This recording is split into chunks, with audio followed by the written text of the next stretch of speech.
Assalamualaikum warahmatullahi wabarakatuh. Alhamdulillahirabbil alamin. Wa bihi nasta'in wa ala umuri dunya waddin. Wassalatu wassalamu ala asyrafil anbiya'i wal mursalin wa ala alihi washabihi ajmain. Amma ba'du. Yang terhormat Bapak Alfian Putri Azizi selaku dosen pengampu mata kuliah Hukum Acara Perdata, dan yang saya hormati para teman-temanku yang saya sayangi dan yang saya banggakan. Pertama-tama, marilah kita panjatkan puja dan puji syukur kehadirat Allah Subhanahu wa Ta'ala yang telah memberikan kita diberi peluang sehingga kita dapat melaksanakan perkuliahan dengan keadaan sehat walafiat. Sholawat wa salam tetap tercurah limpah abadikan kepada junjungan kita Nabi Agung, Nabi akhir zaman, Nabi Muhammad SAW. Baik, untuk mempersingkat waktu, kami dari kelompok 7 yang beranggotakan saya sendiri, Rizky Amalia Nurdini, dan yang kedua ada Muhammad Nahdudin, kemudian Al-Fatihah, dan yang terakhir Muhammad Latiful Anwar.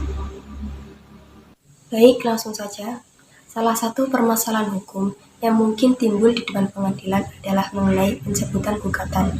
Adapun alasan pencabutan bervariasi, bisa disebabkan karena gugatan yang diajukan tidak sempurna, atau dasar dalil yang diajukan tidak sesuai, atau dalil yang digunakan bertentangan dengan hukum. Pencabutan merupakan hak dari penggugat. Sama halnya dengan pengajuan gugatan, pencabutan gugatan juga hak penggugat. Materi selanjutnya akan disampaikan oleh saudara kita, Saudara Muhammad Nahdudin. Kepadanya dipersilakan. Selanjutnya yaitu gugatan dapat dicabut selama putusan pengadilan belum dijatuhkan. Apabila gugatan belum sampai dijawab oleh tergugat, maka penggugat dapat langsung mengajukan pencabutan gugatan. Pihak tergugat sudah memberikan jawaban, maka pencabutan gugatan dapat dilaksanakan apabila ada persetujuan dari tergugat. Pengguguran gugatan diatur dalam pasal 124 HIR yang berbunyi, jika penggugat tidak datang menghadap pengadilan negeri pada hari yang ditentukan, itu meskipun ia dipanggil dengan patut atau tidak pula menyuruh orang lain menghadap mewakilinya, maka surat gugatannya dianggap gugur dan penggugat dihukum biaya perkara. Akan tetapi penggugat berhak memasukkan gugatannya sekali lagi sesudah membayar biaya perkara yang tersebut tadi. Jawaban gugatan atau gugat ginugat.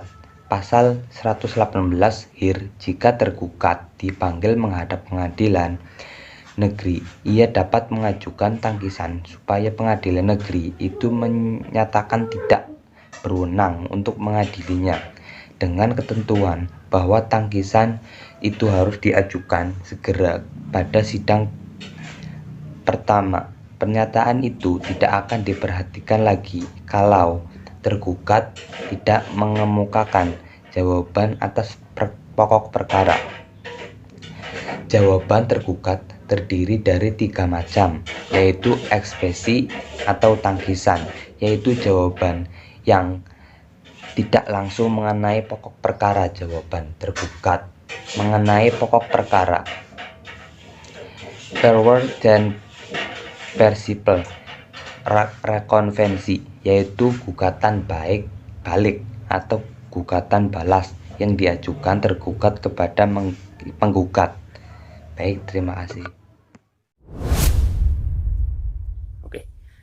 Saya Alvin Riftian, NIM 051. Selanjutnya saya akan meneruskan pembacaan materi, yaitu menambah atau mengubah surat gugatan.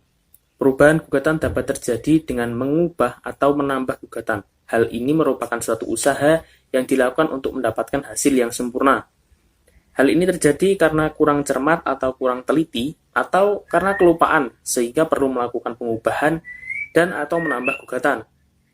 Pada satu sisi, melakukan pengubahan dan atau menambah gugatan adalah hak penggugat. Meskipun demikian, dalam melakukan pengubahan dan menambah gugatan dilakukan dengan tidak merugikan pihak lain. Dikatakan merupakan hak penggugat, mempunyai pengertian bahwa hakim dan tergugat tidak boleh menghalangi atau melarang penggugat untuk menggunakan haknya asalkan dalam kerangka hukum yang diperkenankan. Yang diperbolehkan adalah hak penggugat sebagaimana dikemukakan itu terbatas hanya terhadap pembolehan melakukan pengubahan atau menambah, termasuk mengurangi gugatan. Jadi melakukan pengubahan dan atau menambah gugatan tidak merugikan pihak tergugat. Lalu, pengikut sertaan pihak ketiga. Pengikut sertaan pihak ketiga atau bisa disebut intervensi pihak ketiga, juga bisa disebut intervenits, dijelaskan dalam Fight pasal 279 sampai dengan pasal 282 RV. Interfight memiliki bentuk yaitu voguing, Tussenkomst, dan Fritzwaring. Berikut penjelasannya. Intervensi berbentuk voguing atau menyertai, yakni pihak ketiga menyampuri sengketa yang sedang berlangsung antara penggugat dan tergugat dengan bersikap memihak kepada salah satu pihak, biasanya pihak tergugat, dan dimaksudkan untuk melindungi kepentingan hukumnya sendiri dengan jalan membela salah satu pihak yang bersengketa. Tussenkomst atau menengahi, pihak yang mengintervensi tidak ada keberpihakannya kepada salah satu pihak, baik tergugat maupun penggugat. Berdasarkan aturan hukum acara perdata, mestinya pihak yang mengintervensi dalam Tussenkomst dapat mengajukan tuntutan sendiri kepada masing-masing pihak tanpa mencampurinya. Namun, dengan penerapan penyederhanaan perkara dan mencegah adanya putusan yang saling bertentangan, maka pihak ketiga ini dapat menjadi pihak yang juga melakukan tuntutan kepada kedua pihak yang sedang berperkara itu. Fritzwaring juga dianggap sebagai pihak ketiga, namun keterlibatannya bukan karena pihak ketiga itu yang berkepentingan, melainkan karena dianggap sebagai penanggung oleh salah satu pihak, biasanya tergugat, sehingga dengan melibatkan pihak ketiga itu akan dibebaskan dari pihak yang menggugatnya akibat putusan tentang pokok perkara. Sekian dari saya. Bila ada salah kata saya minta maaf. Selanjutnya akan dilanjutkan oleh rekan saya. Sekian, terima kasih.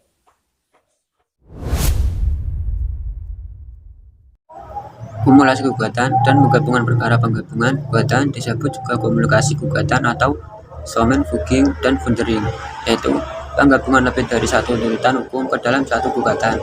Pada prinsipnya, setiap gugatan harus berdiri sendiri-sendiri. Masing-masing gugatan diajukan dalam surat gugatan yang terpisah secara tersendiri dan diperiksa serta diputus dalam proses pemeriksaan dan putusan yang terpisah dan berdiri sendiri. Akan tetapi, dalam batas tertentu, dibolehkan melakukan penggabungan gugatan dalam satu gugatan apabila antara satu gugatan dengan gugatan yang lain terdapat hubungan erat atau koneksitas. Tujuan penggabungan mewujudkan peradilan sederhana melalui sistem penggabungan beberapa gugatan. Dalam satu gugatan dapat dilaksanakan penyelesaian beberapa perkara melalui proses tunggal dan pertimbangan dan diputuskan dalam satu putusan. Menghindari putusan yang saling bertentangan melalui sistem penggabungan dapat dihindari munculnya putusan yang saling bertentangan dalam kasus yang sama.